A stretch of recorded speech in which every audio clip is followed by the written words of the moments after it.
which is a wolf-wolf hybrid rescue located right here in Jackson, New Jersey, very close by. So before I start talking about what I know about wolves, I want to find out what you guys know about wolves.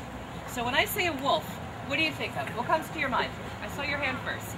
An animal. An animal, okay. Fluffy. Fluffy. There's like Furry. It's eating something. It's eating something. Bloody. Bloody. Hopefully not. Cool fangs. Cool fangs. Yeah. Scary. Pretty. Savage killer. Savage killer. growling. Dog growling. Woof. Caliban. I like that. Caliban. Very good. Well, those are some interesting things that you've said. Wolves are definitely fluffy. They're fluffier in the winter when they have their winter fur coat on. They're a little sleeker. They do growl. They do bark sometimes. They do have really big fangs. Matter of fact, wolves have 3 different types of teeth in their mouth. They have the fangs, which we all know about, which is to grab hold of something. They have what are called carnassial molars back here, and they use that like scissors to kind of rip and shear meat off of the bones, and then they have the little sharp incisors in the front to pick. Now, I heard over here, savage killer. Why do you say wolves are savage killers? Because, I watch that show, like sometimes the wolf guy, and he goes in there, he was out there for like a week, out of like tribe thing, Right. and like, he came back and they were like all mad at him, and they were like putting his toe down on him. That's actually, I'm so glad you explained that story, because that is pack behavior. He had been an accepted member of the pack, and he went away. And that's one thing that's very, very true about wolves. They have a very strong tie to their pack. That's their family. They're very loyal to their pack. They'll sacrifice themselves for their pack if they have to. So that was why he acted like that. Why the wolves acted. He went away, he came back, weren't quite sure where he fit back in, he had to find some place in the hierarchy again. So some of the other common beliefs about wolves, which I didn't hear. Have you heard wolves howl at the moon? Is that something you guys have heard? Wolves only howl at the moon? What do we think? Is that true or is that false? Okay, we got a good mix. We got some true, some false. Truth is, it is actually false. Wolves howl for a lot of reasons. It's a form of communication for them. They will howl to help assemble the pack to come back. They'll howl when a pack member goes away and comes back to welcome them home. They'll howl to talk to each other. They'll howl to sort of mark their territory so other wolves in the area know this is taken, don't come here. A lone wolf, which we'll talk about in a little bit, might howl to see if there's other wolves in the area. They also will howl kind of just for fun. It's singing to them. Some interesting things about the wolf's howl. Depending on the weather, a wolf's howl can be heard from anywhere from 6 to 10 miles away. And when you have a whole pack and they're busy howling, they howl at different pitches and different timbers, and this helps to camouflage their numbers so people don't know, or other wolf packs don't know quite how many there are. Another interesting fact, there are 2 subspecies of gray wolf that don't howl at all. The Arabian and the Iranian subspecies of wolf don't even howl. So where does the myth come from? Well, wolves are nocturnal animals. Who knows what nocturnal means? They sleep in the day. They sleep in the day? Pretty close. They're less active in the day. They're more active at night. So, they're active. They do tend to howl when it's lighter. When is it lighter? When there's a full moon. It's quieter at night. So that's where the myth comes from. Now, we already talked about the fact that wolves are very loyal. Very, very strong ties to their pack. They actually will demonstrate affection with each other. One thing to tie it into the story you all read, Caliban, his behavior was almost wolf-like with the kitten. Once he accepted it into the pack, right, he protected it. He let the kitten have liberties with it. That's a very wolf-like behavior. So why would a dog have a wolf-like behavior? Why?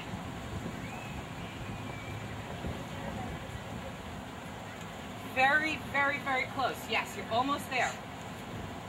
All dogs are bred like originated from Bingo.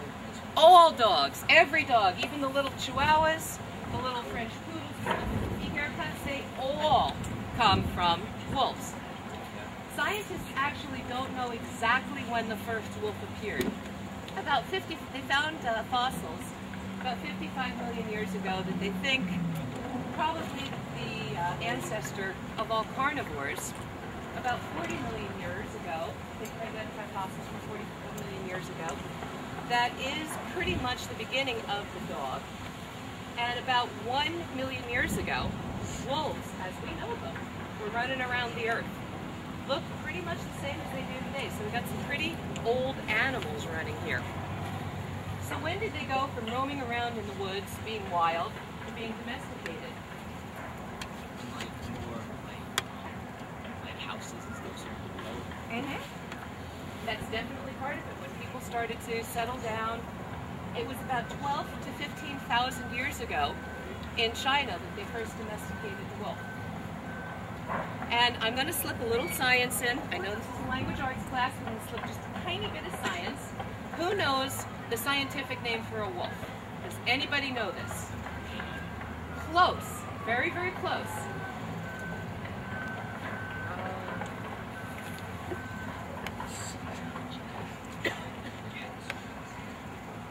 How about I help you out?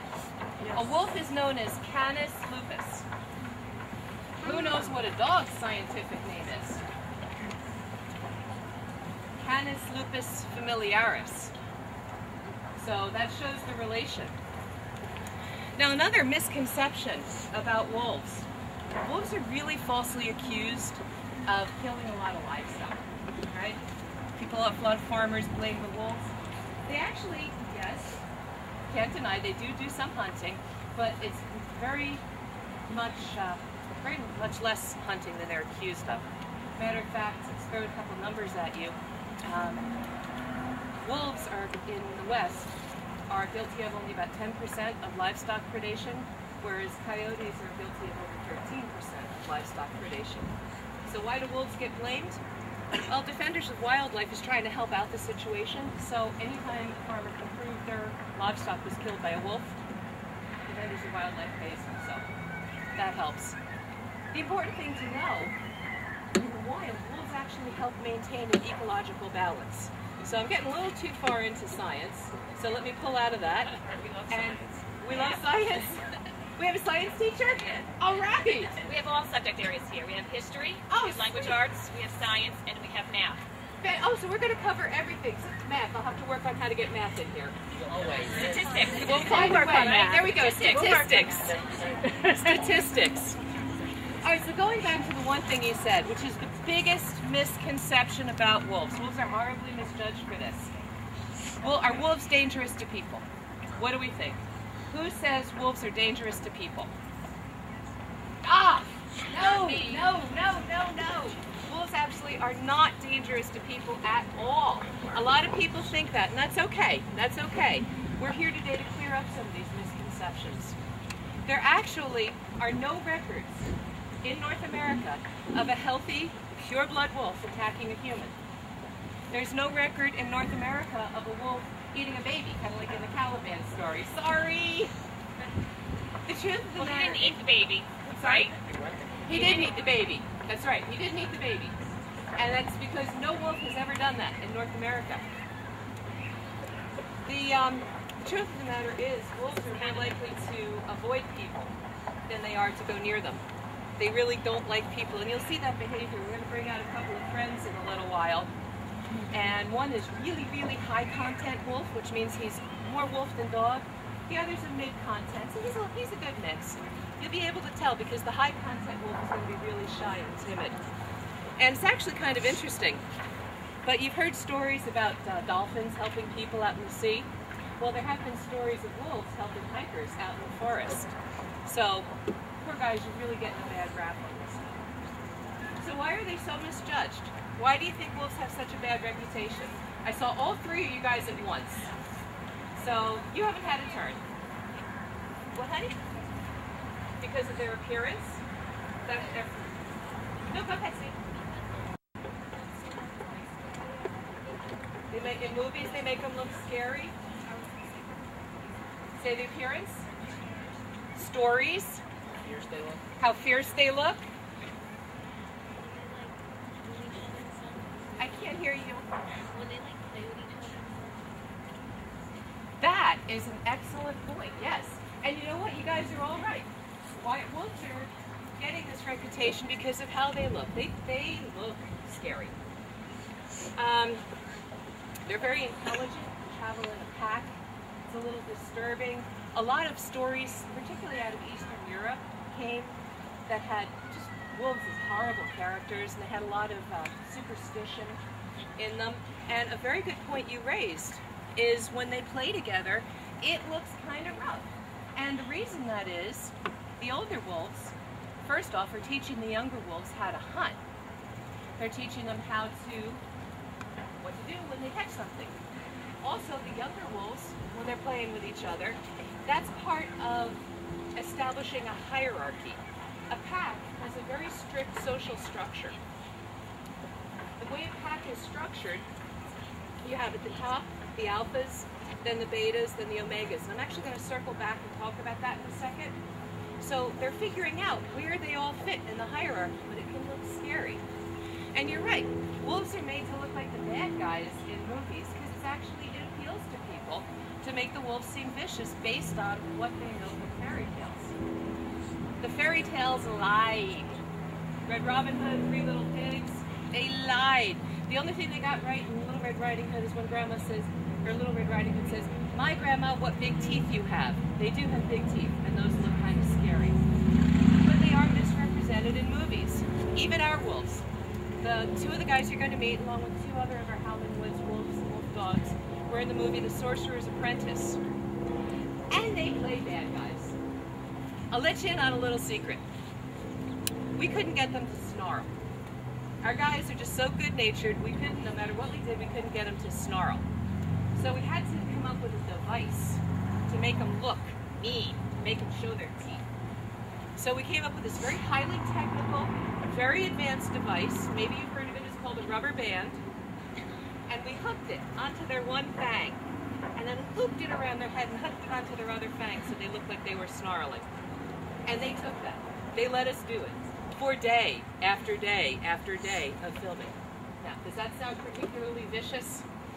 Would a vicious animal let you get away with that? The answer is no. So that's a little bit about wolves. So I'll give you a couple of fun facts. Do wolves live in New Jersey? Kind of a trick question. Yes. Well, it's a trick question, like I said. They used to. Wolves used to live all over the country. Now, the only places they live in New Jersey are on rescues like ours or in farms. They were hunted. They don't live free in New Jersey anymore. There's a couple of different types of wolf. Generally, there's two main subspecies, the gray wolf and the red wolf. When you talk about a wolf, most of the time you're talking about a gray wolf. It's the largest member of the wolf family. And the truth of the matter is gray, not really accurate. They can be gray, they can be brown, they can be tan, they can be white, they can have reddish hues. So gray's not completely accurate. As I was just saying, they used to live all over the country, all throughout Eurasia. Now they only live in Canada and 7 states within the U.S. There are about 7,000 to 11,000 of them up in Alaska, and only about 5,000 in the continental U.S. There's about 200,000. See, we're getting some numbers in here. There we go. Good. All right. There's about 200,000 of them in the world, in 57 countries, and once there had been 2 million. So if you're up to percentages, Wow. go back to class and Yeah. figure out the percent. What Yeah. percent? If there was 2 million and there's now 200,000, what percent of wolves are left? You don't have to figure it out now. So we got our map. We just read an article about how they're trying to take them off the endangered species, right? Yes. We read that in class. You know, about how, you know, that there's 600 in New Jersey, I believe. Where was it, guys? You guys need to help me here. I had too many wolf facts this past 2 weeks. Could be 200 in It was a recent article on Montana, Yellowstone, maybe Yellowstone. You know, since you brought that up, it was very interesting when they reintroduced the wolves into Yellowstone. They had a big fear about what was going to happen to the elk and the rest of the population there. Once the wolves came back, the elk had to move up to higher ground to protect themselves. Well, as they did this, they stopped living by the river, which means they stopped eating everything that was growing by the river, which means the cottonwoods and the aspens grew back, which means the river temperature dropped, which means the trout grew bigger and healthier. The birds came back, so it cut down on the mosquito population. So it really actually had a very tangible, very clear benefit to the overall ecosystem when they did that. And even though there's actually not enough genetic diversity in the population, they are trying to delist them, which we would really like not to happen, because that's not good. The red wolf, which is the other type of wolf, didn't have that protection. There were 3 subspecies of red wolf. One was made extinct in 1930. One was made extinct in 1970. So these are not ancient things. These are things that happened. Your parents were alive when these species, when the second species existed, and now they're not. There's one species left, and it actually barely survived. It was endangered. It was placed in captivity in 1969. There were only 43 that they could find.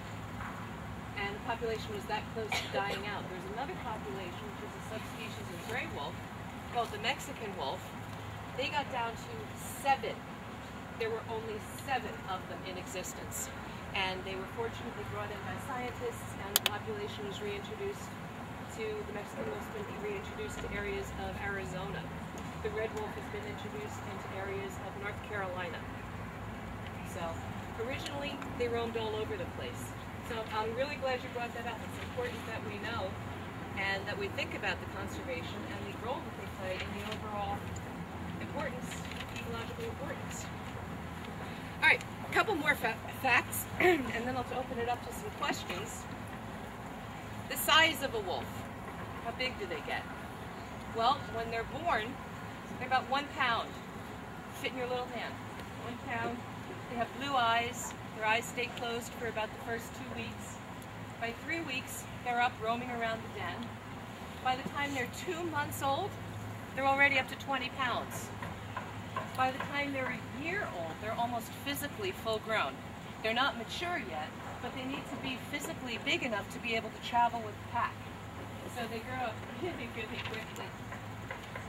I talked about the gray wolf, which includes the timber wolf, the Arctic wolf, the tundra wolf, the white wolf, and several other subspecies. That's the biggest of the wolves.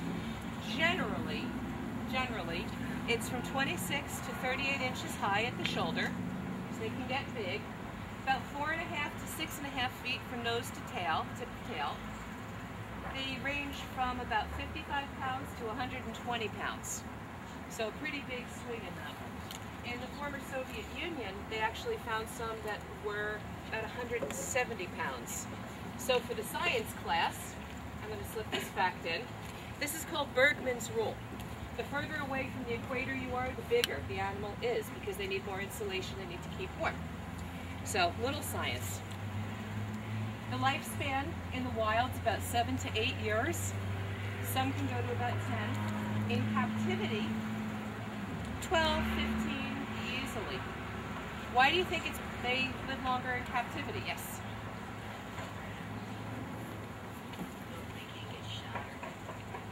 They can't get shot or get hunted? Absolutely. They're fed normally, yes. They're fed, they don't have to forage. When you see pictures of wolves on calendars, they're pretty big. These are usually captive wolves. Captive wolves are bigger than wild wolves because, again, they have proper food, they have proper care, so they get a little bit bigger. The red wolf, which I talked about, is a little smaller. It's only about 26 inches at the shoulder, 4.5 to 5.5 feet long from nose to tip of tail, and they only weigh 50 to 80 pounds, and it's about the same lifespan for them. Now, we talked before about them being fluffy, about them being furry. How many coats of fur does a wolf have? Who knows this? Close. 4. Getting colder. 6. Getting much colder. 2. Yes, wolves have 2 coats of fur. They have a top coat and they have a bristly undercoat. Well, why would you need 2 coats of fur? I saw your hand in the back and I haven't heard you yet. To keep warm. Okay, when the summer comes, they shed one, and then when winter comes, they grow back. Yep, very close, very close. To keep dry. To keep dry. You all were right. It helps insulate them. It helps keep them warm in the winter and cool in the summer. You're right, they do shed. They do shed 1 coat. They never completely lose it, but there is 1 coat that sheds and 1 coat that stays, and it does help keep them waterproof. So very, very intelligent design. When we bring out our friends in a little while, I said one of them's higher content, one of them's lower content. You'll notice some physical differences between the 2. The wolf, the higher content wolf, has the long legs because wolves have longer legs. They have elbows that point inward, so when you see a wolf, they always kind of look like they're walking a little funny. This is actually, again, part of their design. It helps them have better traction in snow and on gravel, helps them run fast. You'll also notice they have a bump on their heads. Actually, all dogs have this. It's called a sagittal crest. It's more pronounced in dogs that have a stronger bite because this is where a lot of the jaw muscles are attached. So when we bring out our friends, you see Dakota has a really pronounced sagittal crest. Samson's is not quite as severe. The jaw pressure of a wolf, 1,500 pounds per square inch of pressure. So they don't have much problem cracking bones when they go hunting. We already talked about their teeth. So let's talk about, we talked about them crunching things. So what do they eat? What does a wolf eat? Rabbits. Some of them do eat rabbits. Fig Newtons. You know our wolves. Chicken. Cheese. Not wild wolves, but ours do. Yes, absolutely. Any kind of animal meat. Sheep. They eat sheep. They eat deer. They eat elk. They eat moose. They are mostly carnivore. They're called carnivores, although they do actually eat some berries, some vegetables, some grass to help with the digestive process. And as you said, our wolves at Howling Woods Farm, they love cheese, they love Fig Newtons, and their ultimate favorite treat in the world, hot dogs. In the wild, a wolf pack, an average size pack, and a pack, depending on the availability of food, is usually anywhere from 4 to 8 different wolves. It can, if there's more game, it might be larger. But an average pack will kill between 5 and 8 moose per year per wolf, or 15 to 18 deer per wolf per year. That's it. That's it. Not major blights upon the population. A wolf, if food is available, can eat every 5 to 6 hours. They need 2.5 pounds of food is an ideal to survive. 5 to 7 to reproduce. If there's no food available, they actually can live for up to 2 weeks on nothing but scraps. So they're very clever in that regard. And gray wolves have actually been known to gorge themselves on up to 22 pounds of food in a single kill. Now when they hunt, they're what we call opportunistic hunters. Can anyone guess what that means? Anybody? They hunt on opportunity. I can't hear you, I'm so sorry. They hunt on opportunity. They hunt on opportunity, absolutely. They hunt on opportunity. So what does that mean? They're not picky about what they hunt. That absolutely is true. When they have an opportunity to hunt, they will, yes. What I was going for specifically, yes. They'll pick out a garbage. They generally wouldn't get that close to people, but if they had no choice, they absolutely would. What I meant by saying they're opportunistic hunters is when they're hunting, they typically will go after the slow, the weak, and the sick in the herd because they're easier. It's an easier opportunity for them. It also makes the rest of the herd stronger because now the strong ones are left.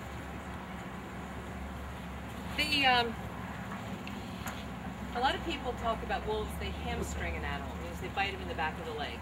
This is another thing that's a misconception. Think about it. You got a deer running very fast. A wolf's got to get its head between its back legs and clip it on the back of the legs and not get knocked out by its hooves. Sound like a good thing? Sound practical? Sound intelligent? No.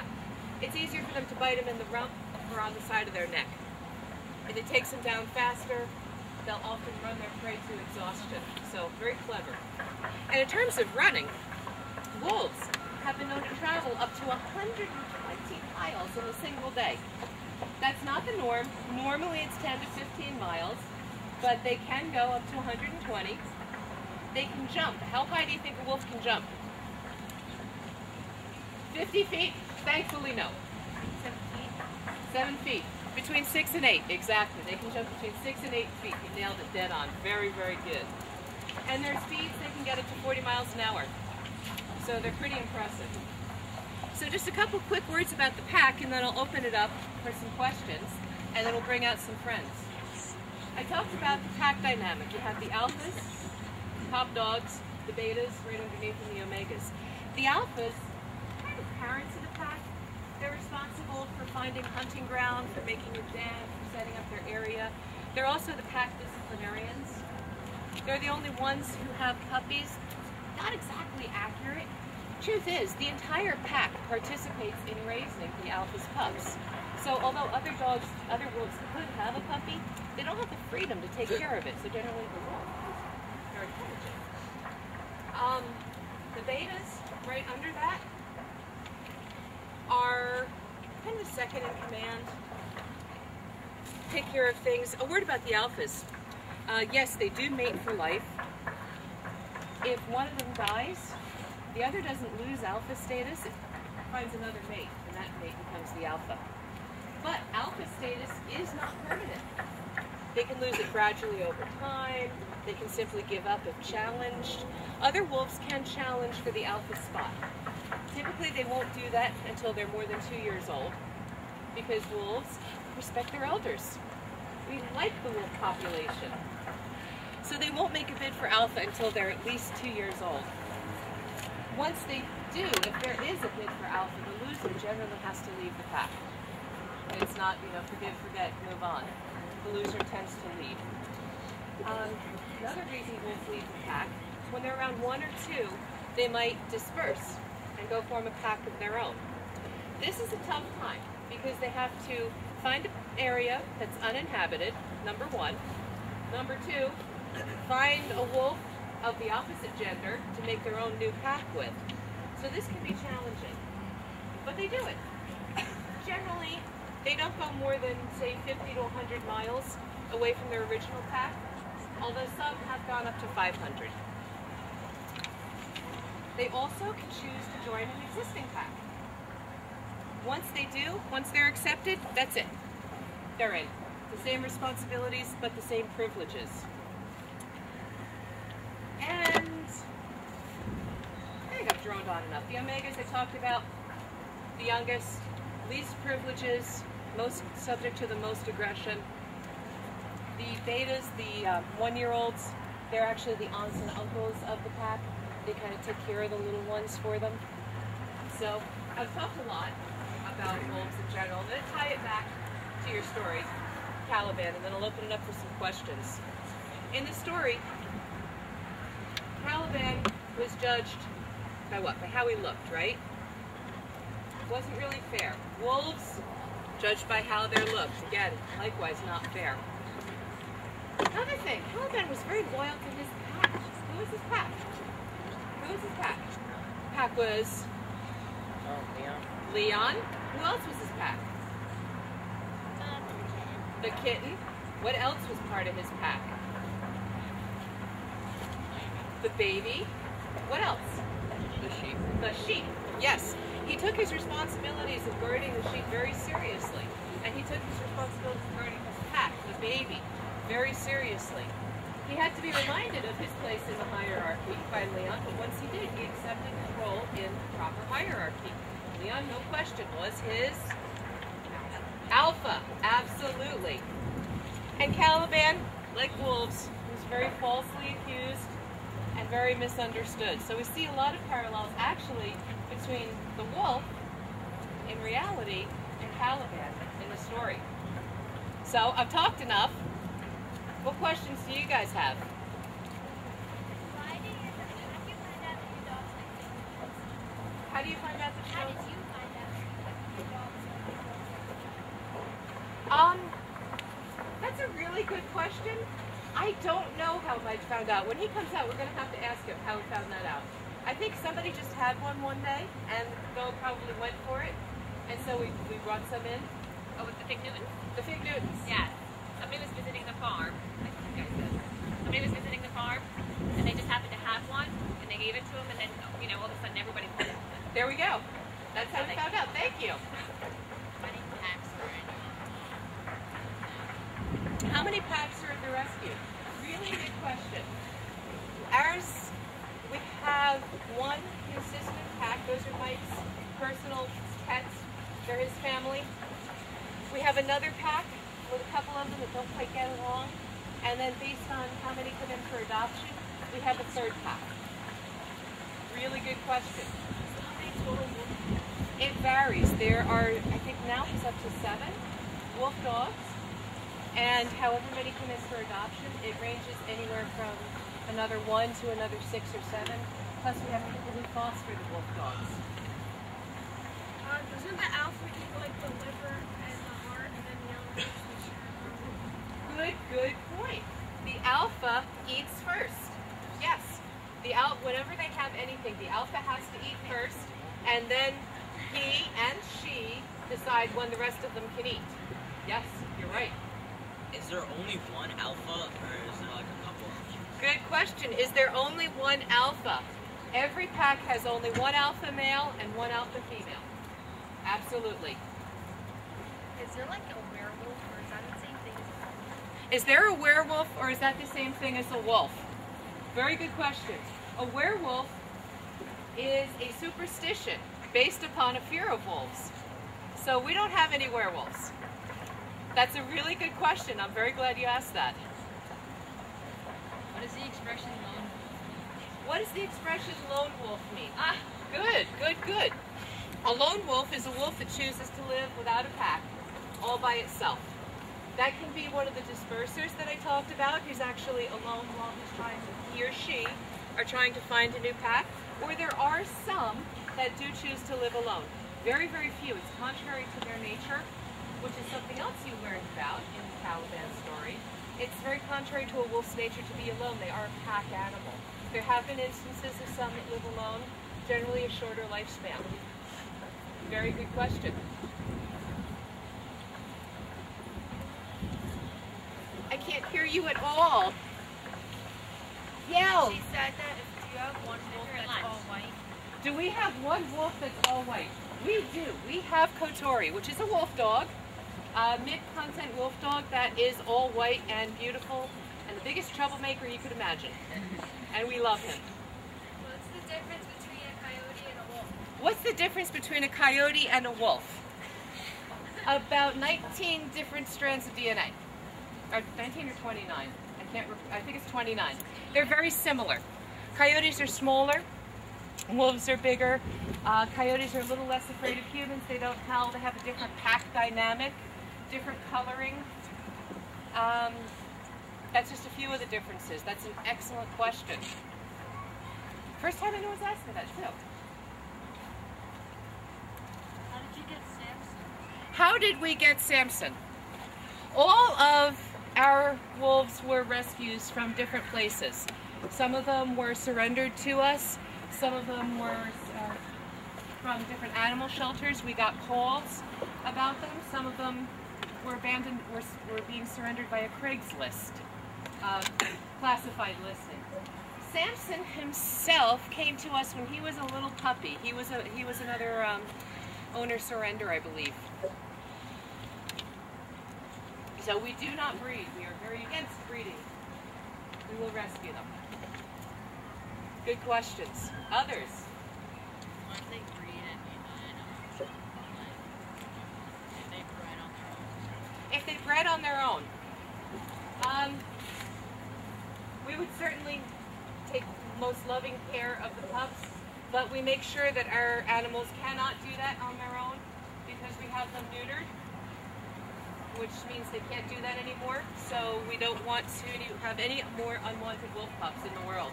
Really good question. Do you have boy and girls is there more girls or boys In our pack, there's many more boys than girls. In fact, in terms of girls, we have Sierra, the alpha female, and that's it. That's it. Bandit is a male. Bandit's the alpha male. Samson, Dakota, Katori, Ahote, they're all boys. The new puppy, I think, is a boy, and those are the only ones that are Mike's pack. The others are the ones that come and go for adoption. So only one girl. And she is the boss, and she will let everybody remember that. You know, something else that's funny about the alpha, you might think when you see Samson, you're going to look at Samson, you're going to say, oh, Samson, he's the alpha. Because he's a giant. His head comes up to here when he stands next to me. He puts his hands on my shoulders, he stands up to here. He's the alpha, right? No. Bandit is the alpha. Because it's about attitude. It's not about size. And Samson will submit to Bandit. Absolutely. It's all about the attitude. How do you know he's alpha? How do you know who's the alpha? You can easily tell based on their behavior. Again, they're the ones that eat first. They're shown respect, and that's one of the ways they show respect.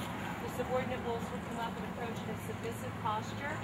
Ears back, tail tucked. They'll lick the muzzle. The alphas are also the disciplinarians, so if there's any problems, they'll step in with the minimum force necessary. That's another misconception. Alphas aren't bullies. They'll use the minimum force necessary to calm the situation down. So, good question. You can just tell by their carriage, by how they behave. Really good. How do the wolves, like the other wolves, understand that they're the alpha? How do they understand that they're the alpha? It's about how they project themselves. And when you see a group of people, you can usually look at them and tell who's kind of the leader of the group. It's the same thing. It's how they carry themselves. It's their attitude. If they have to, they will show them through growling, through dominant behavior. It's something that they can inherently pick up on. Like, okay, what if you want to fight the alpha? I wouldn't recommend it. I wouldn't recommend it. But if you do choose to fight the alpha, first you better be another wolf from the pack. And secondly, if you lose, be prepared to be kicked out of the pack. Good question. I would not recommend a human do it.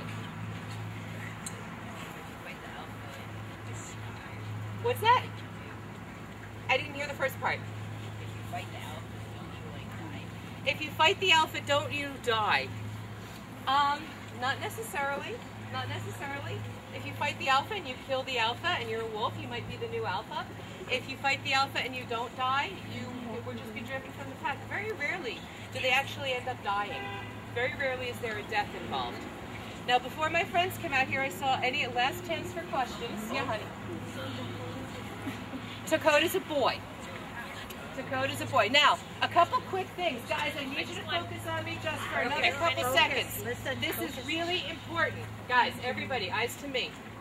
When they come out, no screaming, no running, no sudden movements. If you're afraid, don't come up and meet them. Because they're going to be scared, especially Dakota, the higher content. So please, no screaming, no yelling. Okay. And here come our friends. If anybody would prefer not to, you can come stand by me over here. We have Samson and Dakota. Now remember what I said about Dakota being very high content? Sit down, guys. Guys, sit down. See how Dakota's much more timid? He's higher content. That's a more wolfy behavior. This is Samson.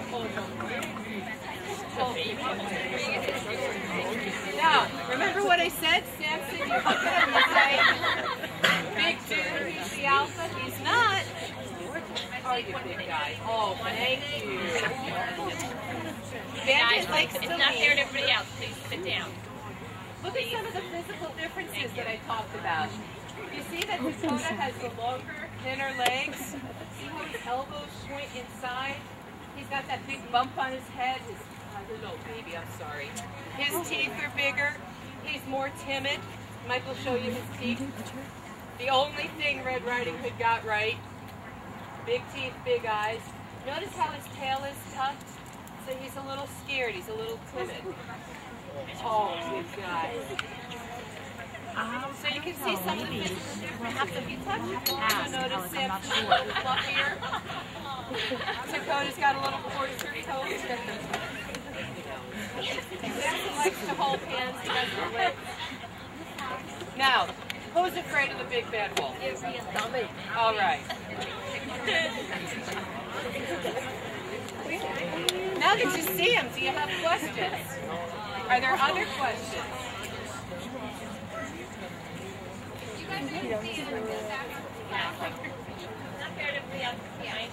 Are both of them purebreds or is one a hybrid? They're both hybrids. Dakota is a very high content hybrid, meaning he's much more wolf than dog. Samson is more of a mid content. He's mixed with a Malamute, which is part of why he's such a big dude. I must have met. Did I meet Sierra? You might have met Sierra, I'm not sure. The one who kept keeping everybody away? Oh, that was Bandit. He was the alpha male. Bandit. See, how do we know who's the alpha? Right. When I went there, guys, remember I said, you know, when Mike came back in, and the one, I don't know any names, and I was a little bit afraid, but the one, he yelled at him and he said, "Bandit, let everybody else come in to say hello." They smelled me. So he kept everybody away from me. We'll say hello in a minute, girl. That's what you get for being in the front row. Other questions? Other questions? Now, actually, yes. Are we allowed to pet them? I believe there is going to be a meet and greet, yes. And be somewhat organized. Must be very organized. Yeah. Do not crowd them. Don't run up. Okay, maybe what we'll do is Who wants to meet them? I do. Maybe we should take them back to the car. Okay, we're going to organize a very orderly meet and greet. All right, we'll do starting with don't come first. Okay. We get pictures with these.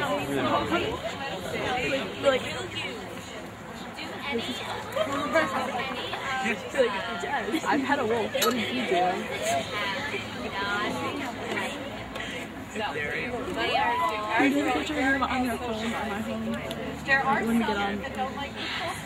I tell you. You're part of the pack now, Miss Doria. You have a friend now. Why is my battery low when I just charged it?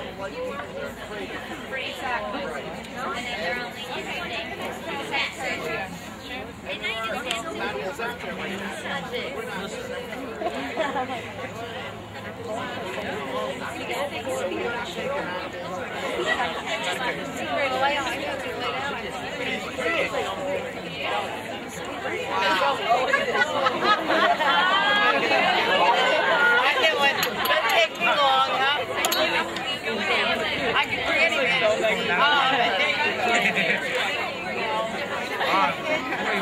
Ivan, how are you? I'm right here. I can bring anything. on the counter. Now, when someone says he was afraid of the wolf, I want to remember this. How about our other guest? This is Hunter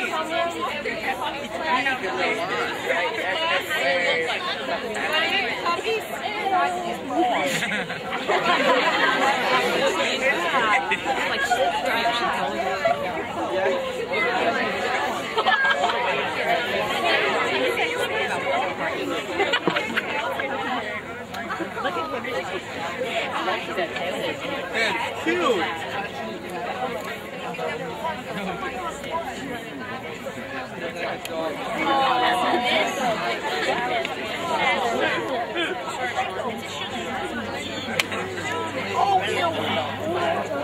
You see, Samson right now is in a very submissive posture. On his back, I think it better not be on that counter. very submissive posture. Think about what I would have done. That's nice. The camera's been rolling. I know, guys, we're going to clip that piece out. Are you kidding me? That's the sound bite. That's the sound bite.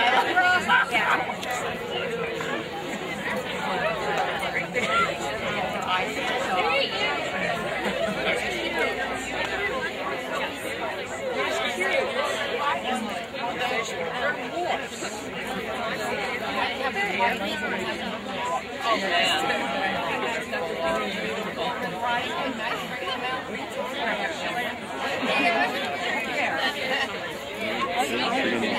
I'm sorry.